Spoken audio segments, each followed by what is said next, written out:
Hey everybody, welcome to another episode of Magical Mythical Phoenix. My name is Eddie Phoenix and today we're going to be talking about Drake and Meek Mill's diss, rap, stuff. Let me explain. Okay. Now, I'm sure by this point, everyone kind of knows what's going on with Drake and Meek Mills. Meek Mills told Drake that he doesn't write his own music and that he just wants Nicki Minaj, which is now his woman, by his side, and Drake cannot have her. Drake felt very upset about this, and both of them started rapping at each other. Now, I'm at the point where I'm looking at these raps and I analyze them, and by the way, I have a series called Song Theory, which you can take a look at right here. At this point, you can actually see some songs I have theorized about them and what they're actually talking about and things like that. Go take a look at that. It's really fun. But let me do a little bit of song theorizing right here on this video. Okay, so when they both did these raps at each other, you can pretty much understand what they're talking about. But there are certain lyrics within the song that you might need to pay a little bit closer attention to. And I'm just going to go ahead and go through both of the songs that I've heard so far, which is Wanna Know and Charged Up. Wanna Know is by Meek Mills and Charged Up is by Drake. So let's read a few lyrics from Wanna Know by Meek Mills. I just want to know how you Negroes going to jail, telling on us Negroes, coming back home and still being cool. I just want to know how a Negro on Instagram with 50,000 followers ain't got no money in real life, still popping. I just want to know. I want to know if a Negro ain't really putting it in, but acting like he put it in. If he can, still letting it fly like it's cool. I want to know, man. Stuff's getting different out here. It's getting spooky. So just in that verse alone, I'm assuming he's actually talking about the person who's supposed to be writing Drake's lyrics, which his name is Quentin Miller. But there is a possibility that he's also talking about Drake. Let's continue. Let's see. That whole verse right there is talking about Quentin. Here's a good one. I just want to know how these Negroes acting like they true, but really faking. People acting like it go. I just want to know. I just want to know, was it Quentin Miller? Was it Usher? Was it D-Town? Where you really got your flow? Now, this is a big deal because he's basically telling Drake that he got his flow from someone else and that his own style is not his own style. That's a big deal. So just on these lyrics, you could tell Meek Miller was really aiming for the gut. Now, let's go ahead and take a look at Drake's lyrics. And I do want to go ahead and give my opinion on whose is the best. I think I should do that this episode because it only makes sense. Everyone's saying, oh, Meek Mills really killed him in that track. And I'm like, I guess you guys, you'll see. Just give me a second.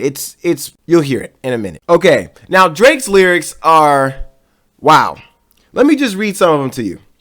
I'm so sorry. Did you hope I was crying? It was rough without you. It was rough without you. I did some charity today for the kids, but I'm used to it because all y'all charity cases.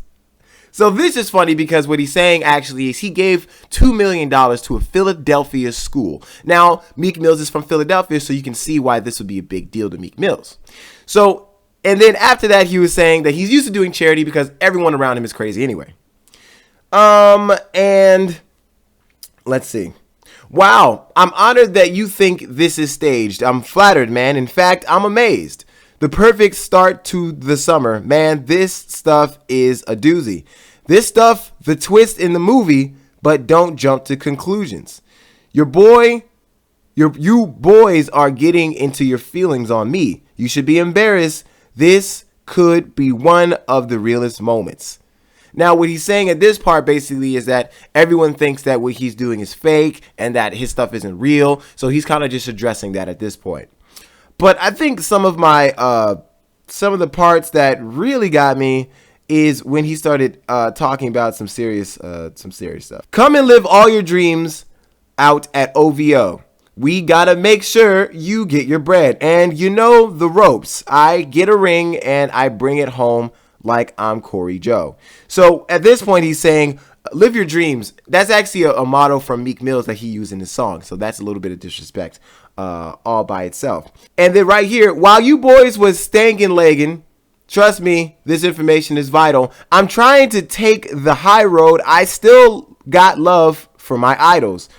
I got me a deal with Apple and I still feel entitled. Rumor has it there's something that only I know. Rumor has it I steer this stuff with my eyes closed. Rumor has it I either effed her or I never could, but rumor has it hasn't done you niggas or Negroes. But rumor has it hasn't done you Negroes any good. So at this point, he's talking about Nicki Minaj and the fact that he got an Apple deal, a deal from Apple, which is a big deal. You get lots of money for that.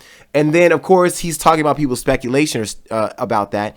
And then, of course, he's talking about the relationship or not relationship he had with Nicki Minaj. Whether or not they did it, who knows? But at this point, he's saying it doesn't matter because you guys thinking about it isn't doing anyone any good. So I think my favorite part really is when he starts to talk about, well, I think the best part of this whole thing right now is it's more of a conscious part of the lyrics, which I like a lot. He says, it sound to the day I die.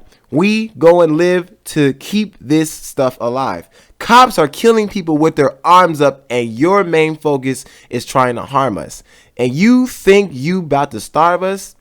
Negroes ain't about to starve us. Nah, I'm charged up.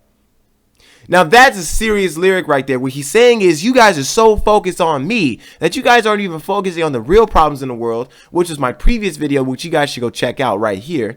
In my previous video talking about how cops are killing people and things like that. He's saying there are real issues happening and you guys are more worried about me. It's sad. And you know what? The best part of this rap is the fact that people, once Drake did a cypher in a booth in a studio, it was recording, he was using his phone to keep track of his lyrics. Well, people thought that that was really bad because you should be a real rapper and not need to go off of a phone, but through your own mind and your own awesomeness. So his response to that was, the video is called Charged Up. The song is called Charged Up. So at the end of the song, he's saying that his phone is dying and he needs to charge it up. I need a battery. Someone please. Well, I guess I'm done. And that was the funny part, I thought. But if we can really put it to a vote, guys, I think Drake did the best job. I don't care what anybody says. Drake killed it because he said some real stuff. I mean, he actually spoke on the issue. And what he was doing was taking the high road. He was right. He wasn't directly dissing Meek Mills like Meek Mills was doing in his video. But what Drake was doing was he kept the speculation out there. I'm not doing this stuff. I'm not the one doing that. You guys are more worried about it than anybody else. And you need to put your mind on things that are actually happening right now. Like police killing people and taxes, death, stuff like that. Drake did a great job averting the attention from him and putting it on other people. But without averting the attention, even if he didn't do that, he was still saying that he's innocent of the claims and the convictions put against him. And whether or not him and Nicki Minaj did anything is none of anyone's business. And I think he did a fantastic job of proving that as the point. So once again, I think Drake won. If there is a competition here of who did the best rap, I think Drake did it. So there you go. You guys can comment at the bottom of this video who you think did the best rap. And I'll make sure to put in the description where the raps are and where the songs are so you guys can take a look at them and judge for yourself. Anyway, guys, thank you so much for watching this video. Please take a look at all the repertoire around this video. And I hope you guys have a great day and a better tomorrow. I'll see you guys later. I can do a little bit of rap too. I'm joking. I can't. See ya.